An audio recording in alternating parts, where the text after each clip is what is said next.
بہرحال ان سب کے الرغم اللہ کا نام لے کر آغاز کر رہے ہیں۔ میری انتہائی نگارش یہی ہے، تیرے نام سے ابتدا کر رہا ہوں۔ ابھی میں نے سورہ فاتحہ کی تلاوت کی اور آپ نے سماعت فرمائی۔ یہ سورہ مبارکہ مصحف کے اعتبار سے تو پہلی سورت ہے ہی، سب کو معلوم ہے، لیکن یہ بھی نوٹ کر لیجئے کہ یہ نزول کے اعتبار سے بھی سب سے پہلی مکمل سورت جو حضور پر نازل ہوئی وہ یہی ہے۔ اس سے قبل متفرق آیات نازل ہوئیں، 5 آیتیں سورہ علق کے آغاز میں، کچھ آیتیں سورہ قلم یا سورہ نون کے آغاز میں، کچھ آیتیں سورہ مزمل کی ابتدا کی، کچھ آیتیں سورہ مدثر کے آغاز کی۔ 5ویں وحی تقریباً اس پر اجماع ہے کہ یہ سورۃ الفاتحہ کی ہے اور یہ مکمل سورت ہے جو حضور پر نازل ہوئی۔ سورۃ الفاتحہ کے معنی ہوئے افتتاحی سورت۔ فتح یفتح کے معنی ہے کھولنا، مفتاح کنجی کو کہتے ہیں، چابی کو۔ تو یہ اوپننگ سورہ آف دی قرآن، قرآن حکیم کی افتتاحی سورت۔ ویسے جیسا کہ میں تعارف قرآن کے ضمن میں عرض کر چکا ہوں، عربوں کا یہ مزاج تھا کہ جس چیز سے انہیں خصوصی محبت ہوتی تھی اس کے بہت سے نام رکھتے تھے۔ اس کے بھی بہت سے نام ہیں۔ سورۃ الفاتحہ سب سے عام ہے، لیکن الکافیہ، الشافیہ، ام القرآن، اساس القرآن، کم سے کم یہ 4 نام تو میں سمجھتا ہوں کہ ہر مسلمان کو مزید معلوم ہونے چاہیے، اور بھی بہت سے نام۔ اس سورہ مبارکہ کی بالاتفاق و بالاجماع 7 آیتیں ہیں، اگرچہ ان کی ترتیب میں کچھ اختلاف ہے۔ ایک رائے، یہ رائے امام شافعی کی بھی ہے اور بصرہ کے جو قراء تھے ان کی بھی ہے کہ آیت بسم اللہ بھی سورہ فاتحہ میں شامل ہے، اس کا جز ہے۔ وہ اس کو شامل کر کے پھر 7 آیتیں بناتے ہیں، تو آخری جنہیں ہم 2 آیتیں سمجھتے ہیں، صراط الذین انعمت علیہم غیر المغضوب علیہم ولا الضالین، وہ ان کے نزدیک ایک آیت ہے۔ تو گویا کہ نتیجہ یہ نکلا کہ آیتوں کی تعداد 7 ہی رہتی ہے۔ امام ابو حنیفہ رحمۃ اللہ علیہ کا موقف اور کوفے کے جو قراء تھے ان کا بھی موقف یہ ہے کہ آیت بسم اللہ نہ سورہ فاتحہ کا جز ہے نہ کسی اور سورت کا جز ہے، سوائے ایک مقام پر جہاں حضرت سلیمان علیہ السلام کا خط جو ہے نقل ہوا ہے، جو انہوں نے ملکہ سبا کو لکھا تھا، انہ من سلیمان و انہ بسم اللہ الرحمن الرحیم۔ تو قرآن کے متن میں صرف اسی جگہ پر یہ آیت شامل سمجھتے ہیں، باقی یہ صرف علامت کے طور پر کہ یہاں سے ایک نئی سورت شروع ہو رہی ہے درج کی گئی ہے۔ اس سورہ مبارکہ کو الصلاح قرار دیا گیا ایک حدیث میں۔ اس کا جو اسلوب ہے وہ دعا کا ہے، اور دعا کے ساتھ اس کی جو مناسبت ہے، اور پھر اسی کی وجہ سے ہماری نماز کا یہ جزو لا ینفک بنا دیا گیا۔ بلکہ ایک حدیث جو میں آپ کو سناؤں گا اس میں اسی کو نماز قرار دیا گیا، الصلاح یہی ہے۔ ویسے وہ حدیث مبارک موجود ہے، من لم یقرأ بفاتحۃ الکتاب لا صلاۃ لمن لم یقرأ بفاتحۃ الکتاب، جو شخص سورہ فاتحہ کی تلاوت نہیں کرتا اس کی کوئی نماز نہیں۔ اس کے حوالے سے بھی ہمارے ہاں 2 مسلک ہیں، ذکر صرف اس لیے کر رہا ہوں کہ آپ کے علم میں ہو، ان میں کوئی بنیادی فرق نہیں ہے۔ کسی بھی ایک رائے کا انسان قائل اور حامل ہو سکتا ہے بغیر اس کے کہ دوسرے کو بالکل غلط قرار دے، بلکہ یہ کہ اس کے لیے بھی گنجائش اپنے ذہن میں اور اپنے دل میں رکھے۔ تو ایک رائے یہ ہے کہ یہ میں کیا عرض کر رہا تھا، کوئی بھول گیا ہوں۔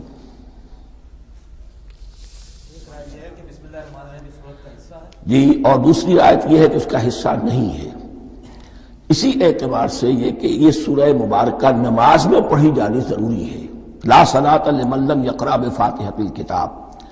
البتہ یہ اختلاف ہے، یہ بات جو میں ذکر کر رہا تھا جو ذہن سے نکل گئی، کہ آیا مقتدی جو ہے امام کے پیچھے کھڑا ہو کر جب نماز پڑھ رہا ہو تو کیا اس صورت میں بھی اس کے لیے لازم ہے کہ سورہ فاتحہ پڑھے؟ اس میں 2 رائے ہو گئی، بلکہ 3۔ ایک رائے انتہائی ہے اور وہ فقہ حنفی کی طرف منسوب ہے کہ اگر آپ امام کے پیچھے مقتدی کی حیثیت سے نماز پڑھ رہے ہیں تو کسی بھی رکعت میں آپ سورہ فاتحہ نہیں پڑھیں گے۔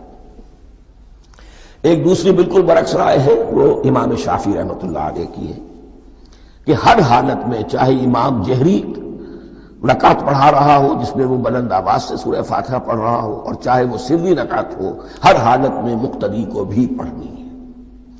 ایک تیسری رائے بین ہے، وہ امام مالک کی ہے رحمۃ اللہ علیہ، کہ جو سری رکعت ہے جس میں کہ امام بھی خاموشی سے پڑھ رہا ہے، مقتدیوں کو بھی پڑھنی چاہیے۔ جو جہری رکعت ہے جس میں کہ امام بلند آواز سے پڑھ رہا ہے، اس میں مقتدیوں کو خاموش رہ کر پوری توجہ جو ہے سننے پر صرف کر دینی چاہیے۔ اذا قرئ القرآن فاستمعوا له وانصتوا، جب قرآن پڑھا جا رہا ہو تو پوری توجہ اس کے پڑھنے پر مرکوز کر دو اور خود خاموش رہو۔ میرے اپنی رائے میں یہ تیسری رائے سب سے زیادہ صائب ہے، اور اس میں کسی طرح کی بھی کوئی پیچیدگی پیدا نہیں ہوتی۔ بہرحال اس سورہ مبارکہ کا جو اسلوب ہے، میں نے عرض کیا دعائیہ ہے، البتہ قرآن مجید کے علم اور حکمت کے اعتبار سے، اس کے فلسفے کے اعتبار سے ایک بات سمجھ لینی چاہیے۔ قرآن کا فلسفہ یہ ہے کہ بنیادی ہدایت ہر انسان کے دل میں موجود ہے، بالقوہ، پوٹینشلی۔ یہ جو قرآن مجید یا اللہ کی کتابیں نازل ہوتی ہیں، یہ انہیں ایکٹیویٹ کرتی ہیں، وہ اندر کی جو ڈورمنٹ کانشسنس ہے، خابیدہ شعور جو ہے، اسے بیدار کر کے، اور پھر یہ کہ اسے اجاگر کرتی ہیں۔ ہر سلیم الفطرت انسان اور سلیم العقل انسان، دو سلامتی شرط ہیں۔ سلیم الفطرت، نیچر پرورٹڈ نہ ہو، فطرت مسخ نہ ہو گئی ہو، عقل سلیم ہو، ان دونوں چیزوں کا نتیجہ یہ نکلتا ہے کہ وہ انسان از خود، بغیر کسی وحی کی رہنمائی کے، بغیر کسی نبی کی تعلیم کے سے استفادہ کیے ہوئے، از خود بھی کچھ حقائق تک پہنچ جاتا ہے۔ اور وہ حقائق کیا ہے؟ نمبر ایک یہ کہ اس کائنات کا ایک خالق ہے، وہ ایک ہے، اور وہ تمام صفات کمال سے متصف ہے۔ نمبر دو یہ کہ انسان کی زندگی صرف یہ زندگی نہیں ہے، بلکہ ایک اور زندگی ہے کہ جس میں اس زندگی کے اعمال کے نتائج برآمد ہوں گے۔ یہ دو باتیں، اس کی زیادہ وضاحت کے ساتھ جو ہے اس کا تذکرہ آئے گا سورہ لقمان میں، جہاں حضرت لقمان کی شخصیت کا تذکرہ ہے۔ لیکن یہاں صرف یہ بات سمجھ لیجئے کہ قرآن کا فلسفہ یہ ہے کہ ہر انسان میں، ہر فرد نوع بشر میں، جو اپنی ولادت کے وقت مسلم ہوتا ہے، حضور کی حدیث ہے کل مولود یولد علی الفطرہ ابواہ یحودانہ او ینصرانہ او یمجسانہ، ہر بچہ نوع انسانی کا فطرت اسلام پر پیدا ہوتا ہے، وہ فطرت کے اندر وہ ہدایت ودیت ہے۔ اب اگر وہ فطرت بس نہیں ہوئی اور عقل جو ہے وہ صحیح رخ پر کام کر رہی ہے، تو ان دو حقائق تک وہ انسان خود پہنچ جائے گا۔ لیکن ان دونوں حقائق تک پہنچنے کے بعد اب وہ دست بستہ دعا کرے گا کہ اے رب، اب مزید ہدایت تو مجھے عطا فرما۔ ایک تو یہ کہ میں کیا کروں کیا نہ کروں، میری عقل اس میں ٹھوکر کھا سکتی ہے، میں کسی اچھی چیز کو بری سمجھ سکتا ہوں، کسی بری کو اچھی سمجھ سکتا ہوں، تو مجھے صحیح راستہ، صحیح راہ ہدایت پر چلا۔ یہ دعا ہے جو انسان کرتا ہے جبکہ وہ ایمان باللہ اور ایمان بالآخرہ تک خود پہنچ چکا ہوتا ہے، اور یہ سمجھتا ہے کہ صحیح زندگی کا رخ یہی ہے کہ جس رب کو میں نے پہچانا ہے کہ وہ اس کائنات کا خالق ہے اور مالک ہے اور رب ہے، میں اس کی بندگی کروں، اس کی اطاعت کروں، اس کا حکم مانوں، اس کے راستے پر چلوں۔ لیکن وہ راستہ کون سا ہے؟ اس کے لیے پھر دست بدعا ہوتا ہے کہ پروردگار تو میری رہنمائی فرما۔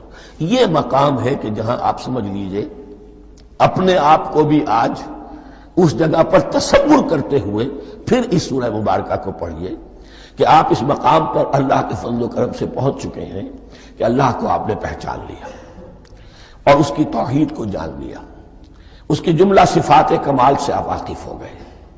آپ یہ بھی جان گئے کہ بڑھ کر اس کے حضور میں حاضر ہونا ہے اور وہ حساب کتاب لے گا۔ پھر آپ نے یہ عہد بھی کر لیا کہ اب زندگی گزارنی ہے اس رب کی بندگی میں، اسی کی فرما برداری میں۔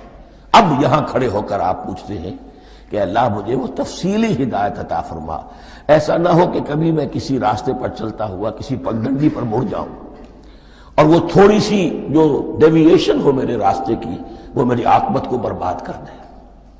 یک لحظہ غافل گشتم و صد سال راہم دور شد، اس لیے کہ ہوتا یہی ہے سیدھے راستے سے ذرا سی کوئی پگڈنڈی جو ہے تھوڑے سے اینگل پر نکلی ہے، لیکن جب چلتے جائیں گے آپ تو جتنے آگے بڑھیں گے اس پر، اس راہ صراط مستقیم سے آپ اتنے ہی زیادہ دور ہوتے چلے جائیں گے۔ یہ ہے قرآن مجید کی حکمت اور فلسفے کے اعتبار سے اس سورہ مبارکہ کا مقام۔ اب آئیے ہم بسم اللہ کرتے ہیں۔ بسم اللہ الرحمن الرحیم، شروع کرتا ہوں میں اللہ کے نام سے جو رحمان اور رحیم ہے۔ اس پر کچھ گفتگو ہو چکی ہے تعارف قرآن کے ضمن میں کہ رحمان اور رحیم دو نام ہیں کہ جو رحمت کے مادے سے نکلتے ہیں۔ رحمان میں اللہ تعالیٰ کی رحمت کا جوش، ہیجانی کیفیت، طوفانی کیفیت، اور رحیم میں اللہ تعالیٰ کی رحمت کا دوام اور تسلسل۔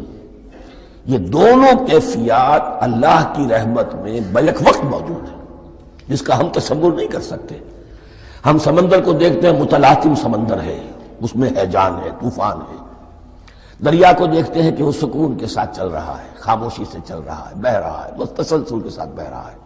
ہم ان دونوں کیفیات کو علیحدہ علیحدہ دیکھتے ہیں تو ہمارا ذہن ان دونوں کو بیک وقت اس کا تصور نہیں کر سکتا، تخیل ممکن نہیں۔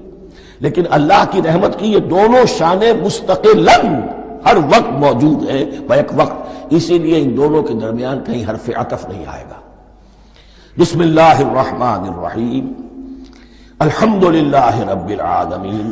کل حمد، اور حمد کو ذہن میں رکھ لیجئے، حمد مساوی ہے تعریف جمع شکر۔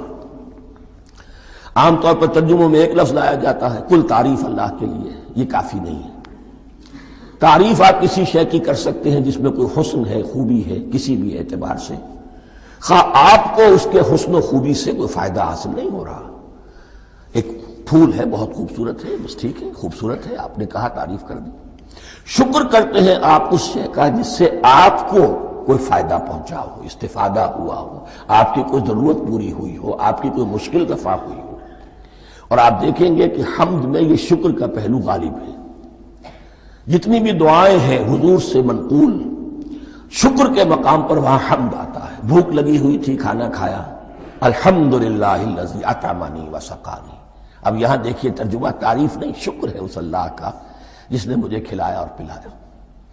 آپ بیت الخلاء سے باہر آئے، نجاستیں آپ سے دور ہو گئیں، طبیعت میں انشراح ہوا، الحمدللہ الذی اذھب عنی الاذی وعافانی۔ وہ شکر ہے اس اللہ کا جس نے اذیت بخش چیزیں مجھ سے دور کر دیں اور مجھے عافیت بخشی۔ تو یہ الحمدللہ رب العالمین، اللہ تعالیٰ کا حسن و کمال اور حسن و جمال اپنی جگہ بھی اس انتہا کا ہے کہ جتنی تعریف اس کا حق ہے ہم کر ہی نہیں سکتے، لیکن اس کے احسانات اور انعامات ہم پر اتنے ہیں کہ ہم ان کو بھی گن نہیں سکتے۔ لہذا ایک ہی احصاء ہم نے کر دیا الف لام کے ساتھ، الحمدللہ رب العالمین۔ تمام تعریفیں اور کل شکر اللہ کے لیے ہیں کہ جو تمام جہانوں کا پروردگار ہے، رب ہے، مالک ہے۔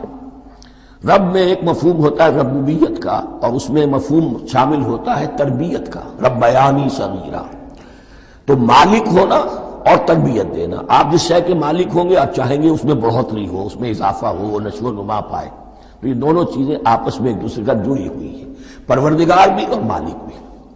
عام طور پر عربی میں رب کا لفظ مالک کے لیے آتا ہے، رب البیت، رب الدار، رب المال۔ تو مالک وہاں پر ظاہر بات ہے کہ اس سے مراد کیا ہے، مال والا، گھر والا، گھر کا مالک۔ تو کل شکر اور کل تعریف اس اللہ کے لیے ہے جو تمام جہانوں کا مالک بھی ہے اور پروردگار بھی ہے۔ الرحمن الرحیم، رحمان ہے اور رحیم ہے۔ اب دوبارہ اس کی میں وضاحت نہیں کروں گا۔ مالک یوم الدین، یوم دین کا مختار مطلق ہے۔ دین عربی زبان میں کہتے ہیں بدلے کو، دناہم کما دانو، کما تدینو تو دانو، یہ کہاوت ہے۔ جیسے اردو میں ہم کہتے ہیں جیسا کرو گے ویسا بھرو گے، کما تدینو تو دانو۔ تو یہ ہے بدلہ، اس کا بنیادی مفہوم جو ہے وہ بدلہ ہے۔ تو بدلے کا ایک دن ہے جس دن فیصلہ ہوگا کہ کون کیا کما کر لایا ہے اور اسے کیا بدلہ ملنا چاہیے۔ آیا اس کا برائیوں کا پلڑا بھاری ہے کہ اسے سزا ملنی چاہیے، یا اس کی حسنات اور نیکیوں کا پڑھنا بھاری ہے کہ اسے جزا ملنی چاہیے، اس کا انعام اور اکرام کے ساتھ معاملہ کیا جانا چاہیے، وہ ایک دن ہے، اسے ہم یوم القیامہ کہتے ہیں۔ اور لیکن اصل بات جو یہاں کہی گئی، یعنی ایک جملے میں 3 باتوں کا اعتراف ہو رہا ہے۔ بعث بعد الموت، ایک دن آئے گا کہ ہم مرنے کے بعد تمام انسان اٹھا لیے جائیں گے، پھر حساب و کتاب، پھر اللہ کے ہاں حاضری ہوگی اور حساب کتاب ہوگا۔ اور تیسرا یہ کہ اس حساب کتاب کے دن کا مختار مطلق اللہ ہے، یعنی کسی اور کو اپنے ذہن میں سہارا بنا کر آپ زندگی گزاریں کہ وہ مجھے چھڑا لے گا، یا وہ ہستی جو ہے اتنی زوردار ہے کہ وہ مجھے بچا لے گی، اس سے اپنے دل کو، اپنے ذہن کو بالکل پاک کر لیجئے۔ مالک یوم الدین، ایک دوسری جگہ پر قرآن میں آیا ہے، اس روز کوئی پکارنے والا پکارے گا لمن الملک اليوم للہ الواحد القہار، آج کے دن کس کا اختیار مطلق ہے؟ اور پھر کہا جائے گا اللہ کے لیے الواحد قہار، جو پوری طرح چھایا ہوا ہے، مستولی ہے۔ تو مالک یوم الدین، جو جزا و سزا کے دن کا مالک ہے۔ اب یہاں سے کلام ایک رخ بدل رہا ہے۔ ابھی تک تو یہ غائبانہ انداز میں کلام ہو رہا ہے، اللہ سے خطاب نہیں آیا اس میں ابھی۔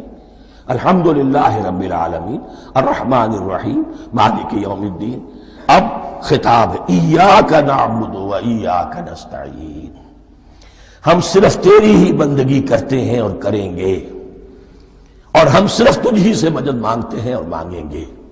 یہ ترجمہ میں کیوں کر رہا ہوں کہ یہ فعل مضارع ہے۔ عربی زبان میں فعل مضارع حال اور مستقبل دونوں کو کور کرتا ہے۔ کا جو ہے مفعول فاعلی جو ہے، مفعول جو ہے اس میں ضمیر مفعولی، اسے پہلے لا کر حشر کا مضمون پیدا ہو گیا۔ ہم تیری بندگی کرتے ہیں نہیں، ہم تیری ہی بندگی کرتے ہیں اور کریں گے۔ حال میں ترجمہ کیجئے تو یہ اظہار حال ہے، اور مستقبل میں ترجمہ کیجئے تو یہ ایک عہد ہے، قول و قرار ہے، بہت بڑا معاہدہ ہے۔ وَإِيَّاكَ نَسْتَعِينُ، اور صرف تجھ ہی سے مدد مانگتے ہیں اور مانگیں گے۔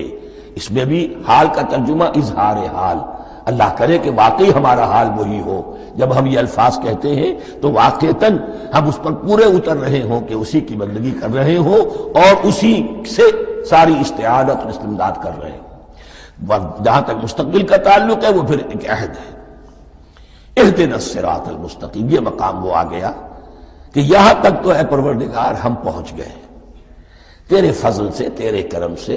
فطرت سلیمہ بھی تیری عطا کردہ تھی، عقل سلیم بھی تیری ودیعت کردہ تھی، ان دونوں کی روشنی سے ہم یہاں تک تو پہنچ گئے۔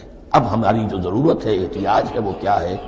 اہدنا الصراط المستقیم، ہدایت بخش ہمیں سیدھے راستے کی۔ یہاں 2 باتیں سمجھ لیجئے۔ انفرادی سطح پر انسان کے لیے نہ معلوم کتنے مرحلے آتے ہیں ہر روز کہ جس میں وہ ایک چھٹک کر کھڑا ہو جاتا ہے، یہ کروں یا یہ کروں، 2 آلٹرنیٹو سامنے آ رہے ہیں، فیصلہ کرنا مشکل ہو رہا ہے۔ قدم قدم پر ہدایت کی ضرورت ہے۔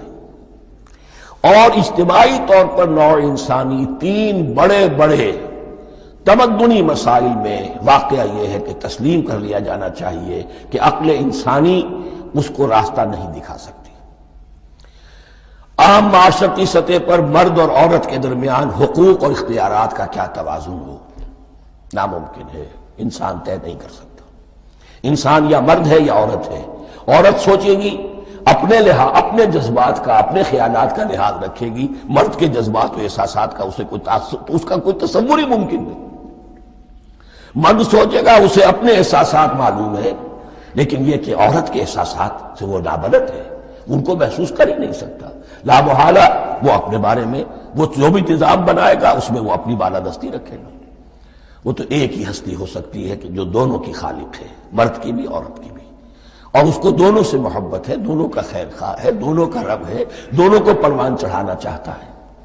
اسی طرح فرد اور معاشرہ یا ریاست، حکومت اور ریاست ہمیشہ یہ چاہتی ہے کہ سارے اختیارات ہمارے ہاتھ میں آ جائیں، ٹوٹلیٹیرین سوسائٹی ہو، بس ہم حکم دیں اور لوگ اس پر چلیں۔ افراد یہ چاہتے نہیں، ہمیں آزادی ہونی چاہیے۔ اب آپ دیکھیے کہ دنیا میں کتنے جھگڑے چلتے ہیں اسی پر، فریڈم فریڈم فریڈم۔ وہ فریڈم واقعتاً اپنی جگہ پر ایک شے ہے افراد کی آزادی ہونی چاہیے، لیکن افراد کی آزادی اتنی نہ ہو جائے کہ وہ مادر پدر آزاد ہو جائے، کوئی قانون، کوئی قاعدہ، کوئی اخلاقی، کوئی حدود اور قیود جو ہے ان کا پابند نہ رہے۔ تو اب کہاں ہے وہ نقطۂ اعتدال کہ جس میں انسان کی انفرادی آزادی، انفرادی اختیار اور ادھر اجتماعی مصلحتیں جو ہیں ان کو بیلنس کیا جا سکے؟ انسان طے نہیں کر سکتا، صرف اللہ ہی اس کے لیے نظام دے سکتا ہے۔ تیسرا مسئلہ ہے سرمایہ اور محنت، اس میں کیا توازن ہو؟ سرمایہ اور محنت دونوں مل کر کچھ بنا رہے ہیں، کچھ پروڈیوس کر رہے ہیں۔ اب اس میں نفع جو ہوا ہے اس میں سرمایہ کا کتنا حصہ ہونا چاہیے اور لیبر کا کتنا ہونا چاہیے، کون طے کر سکتا؟ اس کے لیے بھی کہ ایسا نہ ہو کہ سرمایہ داری جو ہے آکاش بیل بن کر پورے معاشرے پر چھا جائے اور غریب بیچارہ، مزدور بیچارہ، کاشتکار بیچارہ وہ گویا کہ چکی کے دو پارٹوں میں پس کر رہ جائے، اس کی کوئی حیثیت نہ رہ جائے۔ لیکن یہ کہ دوسری طرف اگر یہ کہ مزدور کا جو حق ہے اس سے زیادہ اس کو دے دیا جائے تو سرمایہ جو ہے وہ سکڑ جائے گا، شائی ہو جائے گا، وہ پھر میدان میں نہیں آئے گا۔ کیا کیا جائے؟ کون سا نقطہ عدل و اعتدال ہے؟ یہ تین مسائل ایسے ہیں، اہدنا الصراط المستقیم۔ تو یوں سمجھیے کہ ایک جو بنیادی ہدایت تھی، ایک اللہ کو پہچان لینا، یہ جان لینا کہ کل حسن و جمال اور تمام انعام و اکرام کا منبع اس کی ذات ہے، وہ رحمان ہے اور رحیم ہے، اور یہ جان لینا کہ مرنے کے بعد جی اٹھنا ہے، حساب کتاب ہے، فیصلہ ہوگا جزا و سزا کا، اور مختار مطلق اس دن کا اللہ ہے۔ پھر یہ عہد کر لینا ایاک نعبد و ایاک نستعین۔ اس کے بعد دعا، پروردگار ہمیں ہدایت پر قائم رکھ، ہماری ہدایت میں اضافہ فرما۔ اس ہدایت کے لفظ کو سمجھ لیجئے، بنیادی ہدایت، تفصیلی ہدایت، قدم قدم پر ہدایت، ہدایت پر ہدایت۔ والذین اہتدوا زادہم ہدی، جو لوگ ہدایت کے راستے پر آتے ہیں اللہ ان کی ہدایت میں اضافہ کرتا ہے۔ تو یہ قدم قدم پر ہمیں ہدایت کی ضرورت ہے اور مرحلہ وار ضرورت ہے۔ ہدایت اس کو بھی کہتے ہیں کہ کسی نے آپ سے کوئی پتہ پوچھا، آپ نے کہا ادھر جانا، پھر دوسری گلی میں مڑنا، پھر جانا دو تین لائٹیں چلے جانا، پھر مڑنا، وغیرہ وغیرہ، یہ بھی ہدایت ہے۔ نظری طور پر آپ نے بتایا ہے۔ ایک ہدایت یہ ہوئی کہ بھائی میں چلتا ہوں آپ کے ساتھ، میں آپ کو وہاں تک پہنچا دوں گا تاکہ آپ کو دقت نہ ہو، آپ نے منزل تک پہنچا دیا۔ ان دونوں کے درمیان، یہ تو میں نے ایک فرد کی مثال دی ہے، اللہ اور بندے کے درمیان نہ معلوم کتنے مراحل ہیں ہدایت کے۔ تو کسی وقت بھی انسان اپنے آپ کو ہدایت خداوندی سے مستغنا نہیں سمجھ سکتا، اور نہیں تو پروردگار جو ہدایت دی ہے اس پر ہدایت پر قائم رکھ۔ کیا پتہ شیطان کا کوئی حملہ، کیا پتہ ہمارے نفس کی کوئی شرارت کسی ایسے رخ پر ہمیں ڈال دے کہ اب تک کی ساری کمائی بھی ضائع ہو جائے۔ لہذا یہ نہ سمجھیے کہ جب یہ ساری چیزیں ان کو معلوم تھی، ان چیزوں کا تو اقرار کر رہے تو اب ہدایت کون سی مانگ رہے؟ تو ہدایت کا تو بڑا میدان کھلا ہوا ہے، اور اس ہدایت کی وہ جو میں نے آخری شکل آپ کو بتائی ہے کہ منزل مقصود تک پہنچا دے، یہ ہدایت بھی قرآن مجید میں اس معنی میں بھی لفظ آیا ہے کہ اہل جنت جب جنت میں داخل ہوں گے تو جو ترانہ حمد ان کی زبان پر اس وقت ہوگا وہ کیا ہے؟ الحمدللہ الذی ہدانا لہذا وما کنا لنہتدی لولا ان ہدانا اللہ۔ کل شکر اس اللہ کا جس نے ہمیں یہاں تک پہنچا دیا، ہدایت دی یہاں تک پہنچا دیا، اور ہم ہرگز نہ پہنچ پاتے، ہم ہرگز ہدایت یافتہ نہ ہو سکتے اگر اللہ ہی ہمیں ہدایت نہ دیتا۔ اہدنا الصراط المستقیم، سیدھا راستہ، صراط الذین انعمت علیہم، اس کی مزید وضاحت ہے، راستہ اس کا ان لوگوں کا جن پر تیرا انعام ہوا۔ یہ کون لوگ ہیں؟ اس کی وضاحت آپ کو ملے گی سورہ نساء میں، من یطع اللہ والرسول فاولئک مع الذین انعم اللہ علیہم من النبیین والصدیقین والشہداء والصالحین۔ چار طبقات ہیں منعم علیہم جن پر اللہ کا انعام ہوا ہے۔ چوٹی پر انبیاء کرام، اس کے بعد صدیقین کرام، اس کے بعد شہداء عظام، اس کے بعد عام صالح مسلمان، صالح ہو۔ یہ بیس لائن ہے، اس سے اوپر کا درجہ شہداء کا ہے، اس سے اوپر کا درجہ صدیقین کا ہے، اور پھر اس سے اوپر کا درجہ انبیاء کا ہے۔ انبیاء میں سے پھر وہ بھی ہوتے ہیں کہ جو اولو العزم میں من الرسل ہیں، لیکن یہ چار طبقات ہیں، ان کے راستے پر ہمیں چلا۔ غیر المغضوب علیہم ولا الضالین، جو مغضوب علیہم نہیں ہوئے، جن پر تیرا غضب نہیں ہوا۔ اور غضب ہوتا ہے ان پر کہ جو ہدایت کے واضح ہونے کے بعد ہدایت کو ترک کر دیں، وہ ہے مغضوب علیہم۔ جنہیں ہدایت مل گئی ہو، ہدایت کو پہچان لیا ہو، پھر اپنی شرارت نفس کی وجہ سے، اپنی نفسانیت کی وجہ سے، اپنے تکبر کی وجہ سے، اپنے حسد کی وجہ سے وہ اس حق کو رد کر دیں، اس کو ترک کر دیں، ان پر اللہ کا غضب آتا ہے۔ اور اس میں اس کی بہت بڑی مثال تاریخ کے اعتبار سے یہودی ہیں۔ اللہ نے انہیں ہدایت دی، کتابیں عطا کی، تورات، انجیل، زبور، سینکڑوں نبی ان میں مبعوث کیے، 1400 برس تک نبوت کا تار ٹوٹا ہی نہیں، مسلسل۔ ابتدا میں بھی 2 نبی، موسیٰ اور ہارون، اور اختتام پر بھی 2 نبی، عیسیٰ اور یحییٰ علیہ السلام، اور ان کے مابین کوئی لمحہ نہیں آیا ہے تاریخ بنی اسرائیل میں جبکہ کوئی نہ کوئی نبی موجود نہ ہو۔ لیکن انہوں نے اپنی شرارت نفس کی وجہ سے ہدایت تورات سے بھی منہ موڑا، اور پھر سب سے بڑی بات یہ کہ ہدایت محمدی سے، ہدایت قرآنی سے بھی صلی اللہ علیہ وسلم منہ موڑا، وہ ہے مغضوب علیہم ولا الضالین، اور نہ ہی گمراہ ہوئے۔ یہ لفظ جو آتا ہے عربی زبان میں، گمراہ کا بھی ہے اور تلاش حق میں بھٹکنے والے کا بھی ہے۔ ایک وہ شخص ہے جس پر حق ابھی واضح نہیں ہوا، وہ تلاش میں ہے، اس کے لیے بھی ضال کا لفظ آئے گا۔ اسی طرح کوئی شخص کسی کے عشق اور محبت میں ایسا ہو جائے، دیوانہ ہو جائے، اس کو بھی ضال کہتے ہیں، یعنی اس کے اوپر جذبات کا اتنا غلبہ ہو گیا ہے کسی کی محبت اور عشق کی بنا پر۔ تو حضور کے لیے یہ لفظ آیا ہے وَوَجَدَكَ ضَالًّا فَهَدَىٰ، اور یہ تو سورۃ الضحیٰ ہے، اکثر بیشتر لوگوں کو یاد ہوگی۔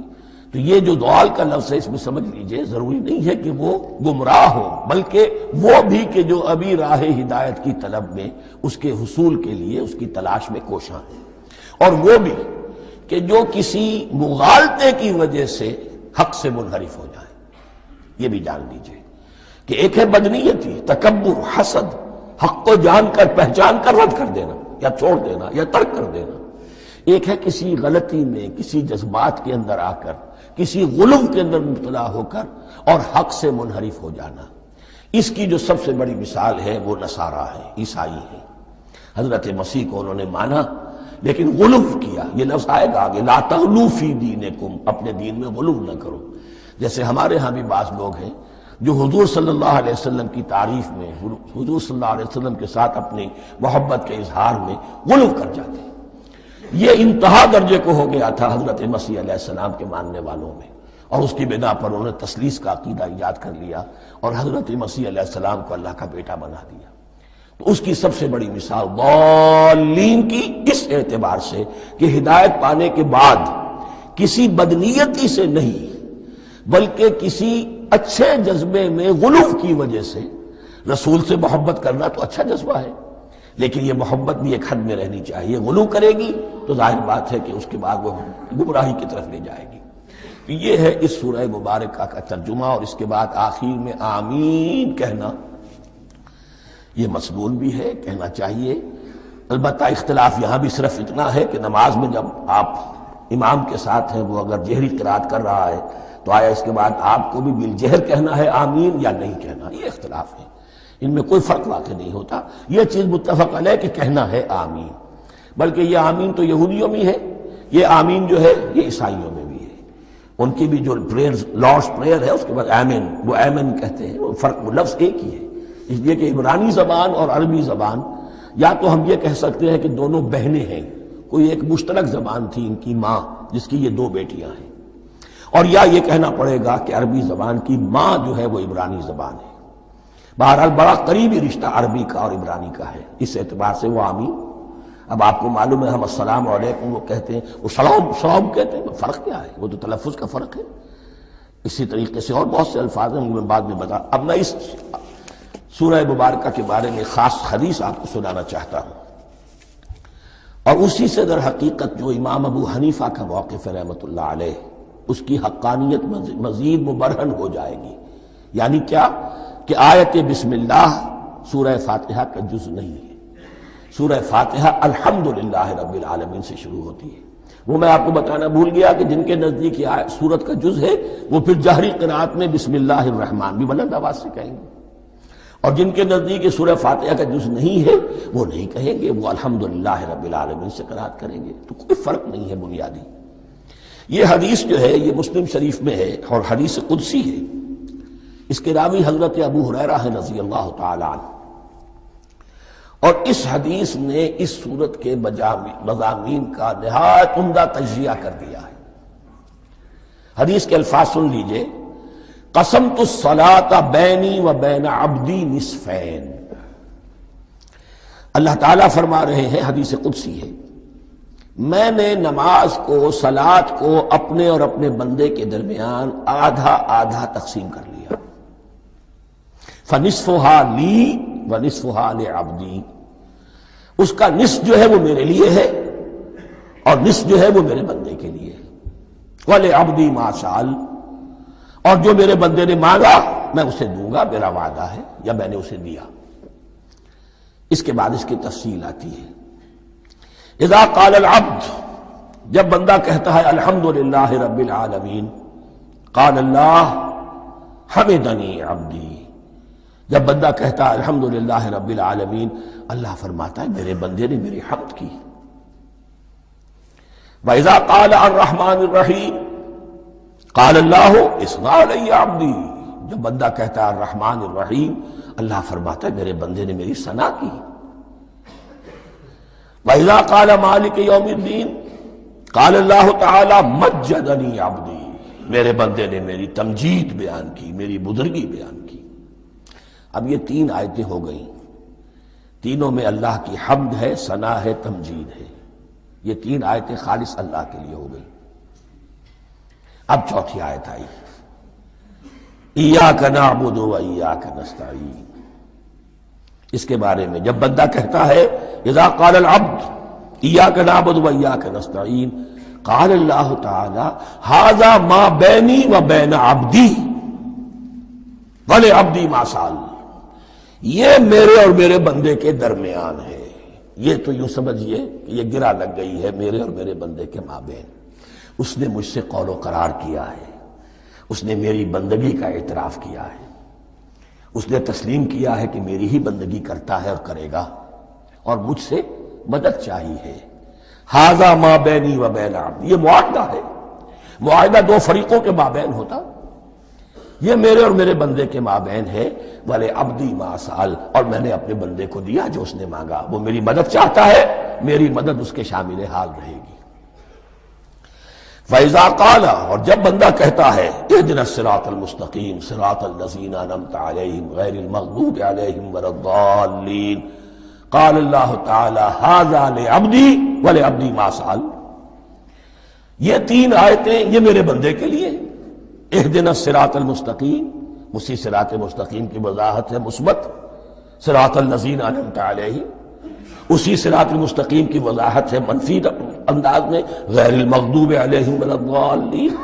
یہ سب میرے بندے کے لیے ہے اور میں نے اپنے بندے کو دیا جو اس نے مانگا۔ اس کو میں نے ایک مرتبہ یہ ترازو کی شکل میں اس کو لکھوایا تھا۔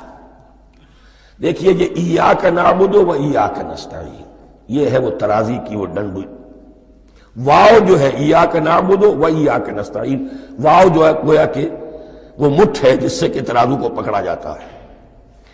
ادھر ایک پلڑا ہے جس کی تین آیتیں ہیں، الحمدللہ رب العالمین الرحمن الرحیم مالک یوم الدین۔ اس کا نتیجہ کیا نکلا؟ ایاک نعبد۔ آپ نے شاید یہ سنا بھی ہو، ایک بہت ہی عمدہ قرات کا جو ریکارڈ ہے قاری عبدالباسط عبدالصمد کا، وہ یہیں سے چل کر سورہ فاتحہ کی قرات کر کے ایاک نعبد پر آ کر رکتا ہے۔ الحمدللہ رب العالمین الرحمن الرحیم مالک یوم الدین ایاک نعبد۔ گویا کہ یہاں یہ صورت بالکل ہاف ہو گئی ہے۔ تین آیتوں میں اللہ کی حمد ہے، ثنا ہے، تمجید ہے، جس کا نتیجہ ہم تیری ہی بندگی کرتے ہیں، تیری ہی اطاعت کریں گے۔ لیکن اب اس کے بعد سوال ایاک نستعین، اسی کی جو استعانت کیا درکار ہے ہمیں؟ ہدایت۔ ہدایت سب سے بڑی استعانت ہے، ہدایت ہی تو سب سے بڑی مدد ہے۔ اہدنا الصراط المستقیم صراط الذین انعمت علیہم غیر المغضوب علیہم ولا الضالین، یہ ایاک نستعین کے حکم کے ساتھ یہ تین آیتیں آ گئیں۔ اہدنا الصراط المستقیم صراط الذین انعمت علیہم غیر المغضوب علیہم ولا الضالین۔ قسمت الصلاة بینی و بین عبدی نصفین فنصفها لی ونصفها لعبدی ولعبدی ما سأل۔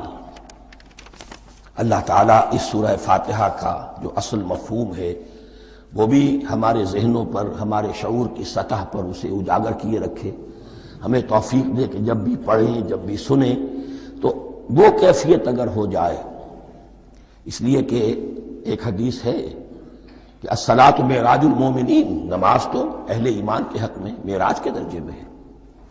اس حوالے سے ہم یہ سمجھ سکتے ہیں کہ کوئی وقت ایسا آ سکتا ہے کہ انسان کو واقعتاً، روح انسانی واقعتاً اللہ کے یہ جواب سنے۔ انہونی بات نہیں ہے یہ، ہوتا ہے خطاب آخر، اٹھتا ہے حجاب آخر، کرتے ہیں خطاب آخر، یہ تو ہوتا ہے۔ مخاطبہ الہی تو میں نے عرض کیا کہ ثابت ہے، مخاطبہ، محادث اور تحدیث اللہ بندوں سے کلام کرتا ہے۔